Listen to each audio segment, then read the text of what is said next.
This is Tulsa's Channel 8 at 6. Your local news starts now.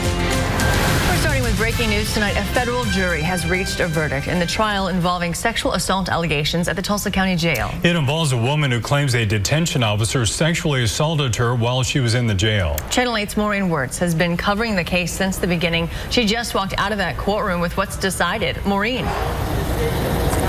Kristen, a huge day here at the federal courthouse after jurors ruled in favor of the young woman here. Now, by ruling in her favor, they are saying that both Stanley Glanz and the Tulsa County Sheriff's Office deliberately violated her civil rights, meaning deliberately indifferent. Now, when they housed her in the medical unit in the jail, that's where she says she was raped and sexually assaulted by a detention officer. The jury awarded her $25,000. We were able to talk with her lawyers for the first time after court today, and it's more than 6 years ago to the day when she said those sexual assaults started happening. And I can't remember the last time this has happened in Oklahoma, but we just proved that the sheriff of Tulsa County was personally liable due to his deliberate indifference and reckless disregard for the rights of individuals at the jail. So is this a victory? You better believe it. But it's only the first step in a lot of different steps to make things right here in Tulsa County.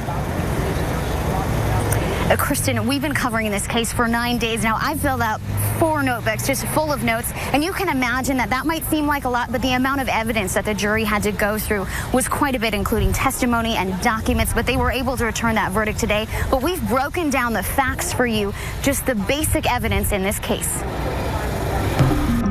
The first part of evidence, where the girls were housed in the jail, was partially blocked off from view. According to testimony, there were no cameras in the medical unit, and curtains partially blocked windows in cells and on the doors.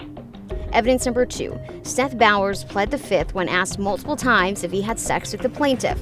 The judge tells the jury they can interpret that as truthful answers to the questions, such as if he exposed himself to her, if they had oral sex, if he knew her, would incriminate him.